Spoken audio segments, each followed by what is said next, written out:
بسم اللہ الرحمن الرحیم۔ ناظرین، یہ ہے بیٹھک۔ میں ہوں ظفر اقبال۔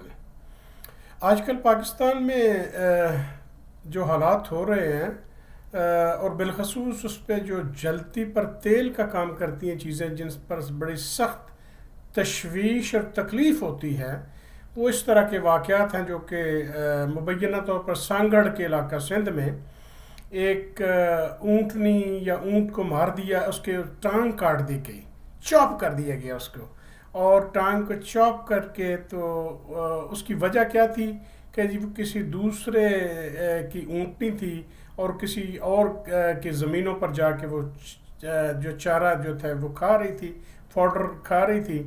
تو وہ جو جاگیردار صاحب تھے یا جو زمیندار صاحب تھے، انہوں نے اپنے نوکروں سے مل کے، انہوں نے غصہ تو ان کو تھا اس اونٹنی کے مالکوں پر، لیکن اس بیچاری اونٹنی پر ظلم و جبر کیا اور اس کی ٹانگ جو ہے وہ کاٹ دی، چاپ کر دی۔ ذرا امیجن کریں، تصور کریں کہ یہ اس حد تک وائلنس جو ہے یہ ہو چکی ہے، اور یہ پاور کا نشہ کا کتنا ہے اور طاقت کا نشہ کتنا ہے۔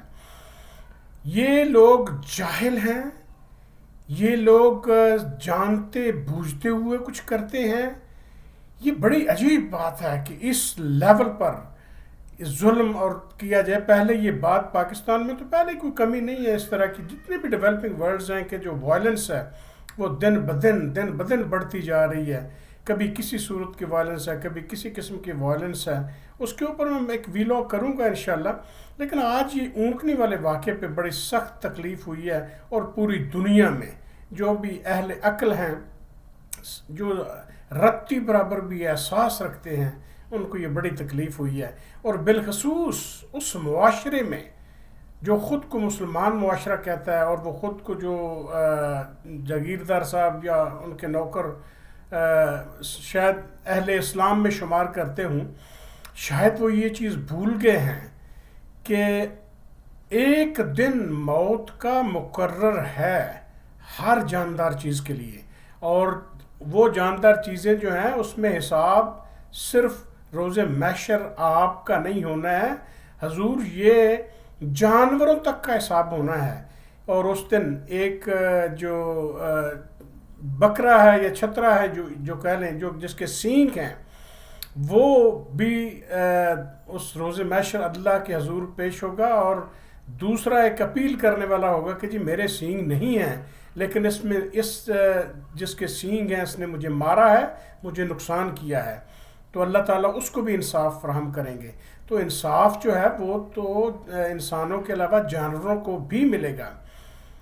شاید یہ واقعہ بھی نہیں سنا ہے یار ان صاحب نے، کہ جو اتنا ظلم و جبر کیا انہوں نے، کہ حضرت صالح علیہ السلام کی قوم سمود کو، ان کو کچھ پانی کے جو چیزیں بھی تھیں، تو اس میں اللہ تعالیٰ نے ان کو وافر ہر چیز دے رکھی تھی، لیکن اللہ تعالیٰ نے ان کا ایمان ٹیسٹ کرنے کے لیے ایک نشانی کے طور پر اونٹنی بھیجی، اور اپنے پیغمبر کے ذریعے یہ پیغام دیا ان کو کہ اس کے پانی پینے کی رکاوٹ کوئی پیدا نہیں کرنا، کہ یہ پانی وہاں سے پیے گی، آپ کے جو ریزروائرز ہیں، جو جگہ موجود ہے، اور اس کو نہیں چھیڑنا۔ یہ آپ کے ایمان کی ایک ٹیسٹنگ ہے کہ آپ اس میں کرتے ہیں کہ نہیں کرتے ہیں اعتماد۔ لیکن آپ نے وہ قرآن میں یہ ذکر ہے، اس میں یہ جو قرآن میں قصص القرآن مختلف پیغمبروں اور قوموں کے واقعہ دیے ہوئے ہیں نا، یہ ہمارے لیے سبق ہیں۔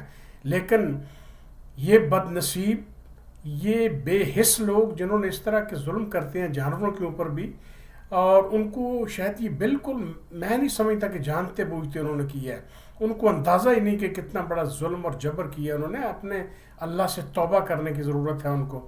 تو وہ قوم سمود باز نہیں آئی، تو وہ جو نشانی اللہ تعالیٰ نے بھیجی تھی، اور پیغمبر نے حضرت صالح علیہ السلام نے بڑا واضح الفاظ میں یہ بتایا تھا کہ اس اونٹنی کو کچھ نہیں کہنا، اس کو پانی پینے دینا۔ اس کے باوجود انہوں نے اس اللہ تعالیٰ کے حکم کی نافرمانی کی، سرکشی کی، اور قوم سمود نے اس اونٹنی کو مار دیا۔ یہ مجھے اس لیے یاد آ رہا ہے اس واقعہ کہ یہ اونٹنی کے حوالے سے تو بالخصوص اس کا واقعہ قوم سمود۔ تو اس کے بعد جو ہے وہ حضرت صالح علیہ السلام نے فرمایا اس قوم کو، سمود کو، کہ تمہارے پاس 3 دن ہیں، ان 3 دن میں اللہ سے توبہ کر لو، اللہ سے توبہ کر لو کہ یا اللہ ہم سے بہت بڑی بھول ہو گئی، گناہ ہو گیا، تو شاید اللہ کے عذاب سے تم بچ سکو۔ لیکن انہوں نے یہ درکنار کے توبہ کرتے، وہ تو ڈٹ گئے اس بات پر، اس جہالت پر، اس جو کفرانہ کام جو انہوں نے کیے اس کے اوپر اونٹنی کو مارنے نادم ہونے کی بجائے تو انہوں نے وہ کام اپنے اسی طرح کے برے کام جاری رکھے۔ تو 3 دن کے بعد ناظرین اتنا بڑا زلزلہ آیا اور اتنی بڑی تھنڈرس نوائز آئی، اتنا بڑا وہ دھماکہ تھا کہ وہ پوری قوم جو ہے قوم سمود جو وہ تباہ ہو گئی۔ یہ تھا وائلنس اس وقت کی جو کہ وائلیٹ کیا، اور اس وائلیٹ کرنے کے حوالے سے آپ نے دیکھا کہ وہ اللہ تعالیٰ کے حکم کی سرکشی کی، تو یہ ان کو آیا۔ ان لوگوں نے جب میں وائلنس کی بات کرتا ہوں تو وائلیشن اور چیز ہے، وائلنس اور چیز ہے۔ وائلیشن ہے اللہ کے حکم کی وائلیشن انہوں نے کی، وائلنس یہ ہے کہ جو کہ ہمارے بیہیویئر دن بدن وائلنٹ ہوتے جا رہے ہیں۔ وہ وائلنٹ کی میں بعد میں بات کروں گا، لیکن یہ علامات ہیں، یہ وائلنس کی وہ علامات ہیں ہماری سوسائٹی میں جو کہ کسی زندہ قوموں میں نہیں ہوتی، یہ ان قوموں میں ہوتی ہیں جو مرنے کے قریب ہوں۔ تو خدا کے لیے اس کو سمجھنے کی کوشش کریں، خدا کے لیے فنڈامنٹل رائٹس اپنے جانوروں تک کے بھی یاد رکھیں۔ اللہ تعالیٰ ان کے بارے میں بھی آپ سے حساب پوچھیں گے، اور ایجوکیٹ کریں لوگوں کو، بتائیں لوگوں کو۔ یہ پاور کے جو نشے ہوتے ہیں نا، یہ نشے مدہوش کر دیتے ہیں، اور اس میں پتہ نہیں بندہ کیا کیا کر دیتا ہے۔ تو یہ جو چیزیں ہیں ان پر میرا خیال ہے توجہ کرنے کی ضرورت ہے۔ تو میری ریکویسٹ یہی ہے کہ سیکھتے رہیں، سکھاتے رہیں، سچی بات کرتے رہیں، اچھے انداز میں کرتے رہیں۔ تو میرا خیال ہے کہ شاید اللہ تعالیٰ ہمارے یہ عمل جو چھوٹے چھوٹے ہیں یہی قبول کر لے۔ تو بڑے دکھی دل کے ساتھ یہ میں وی لاگ کر رہا ہوں۔ بہرحال آپ سے التماس ہے سب سے کہ آپ گورنمنٹ پر اپنا یہ پریشر کریٹ کریں کہ ان جاگیرداروں کو اور اس طرح کے لوگوں کو یہ سزا دیں، اور اللہ تعالیٰ ان کو بھی توفیق دے کہ وہ سزا بھگتیں بھی اور توبہ یہ بھی کریں کہ اس طرح کے عمل کو کبھی وہ دہرائیں گے نہیں۔ بہت مہربانی، بہت شکریہ۔ السلام علیکم ورحمۃ اللہ وبرکاتہ۔